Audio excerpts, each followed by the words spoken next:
Hello everyone, this is Nichelle McCall and I am startup strategist and tech founder where I help founders to find the funding that they need.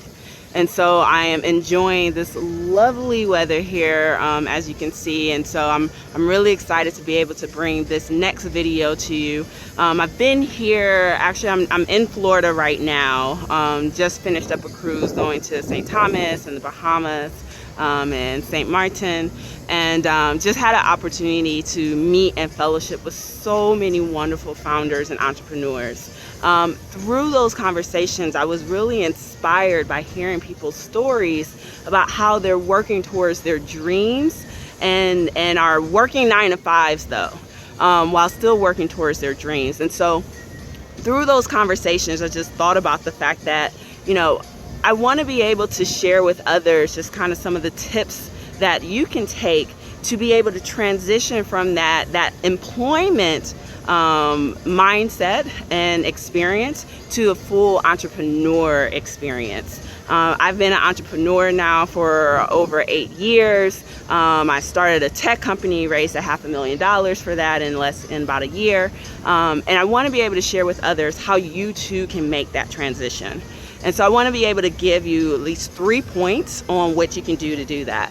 The first point being, make a financial plan.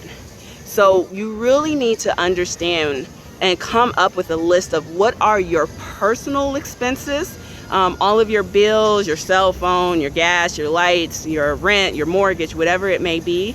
Really identify what are all of those personal expenses and write all of that down. Then identify what are all your business expenses and come up with that list and write down, well, what is it that you need to be spending in your business every year? From that, you're able to understand what it's your financial obligation every single month. And from there, that brings me to point 2, is make a plan. So now that you understand what your financial expenses are every month, you can start writing out some strategies of how can you generate the revenue and the income to cover all of those expenses. But you can't really understand how you can do that to cover all your personal and business expenses until you really know all of the expenses that are associated with that. So being able to understand your financial plan, what are your personal expenses, your business expenses, identifying a way that you can save up a little bit of a reserve, whether it's about 6 months of personal expenses to give you some leeway, then identify a plan of how you're going to generate that revenue in order to cover your expenses. The third point is, okay, how do you go about creating the plan, right? So with that, you want to be able to, now that you understand how much revenue that you need to be making to cover all of your personal and your business expenses, now you need to map out the actual activities that are needed and resources that are needed to generate that revenue, and break that down by every single month. So this month I need to bring on this person, a graphic designer, to develop out my website, to build out the e-commerce so that I can sell more products. This month I need to create more of a marketing and a campaign strategy to be able to get the word out about what it is that I'm doing. But as you then are able to write out a monthly plan of what you need to accomplish, you can slowly start building up that revenue to get you to the point of, 1, generating the revenue that you need to cover your personal and business expenses, while 2, also saving your 6 months reserves at the same time. But you want to, these are some great ideas of how you want to be able to eventually shift to being full-time in your dream. So oftentimes we use our business, or not our business, but our jobs to provide some of that cushion.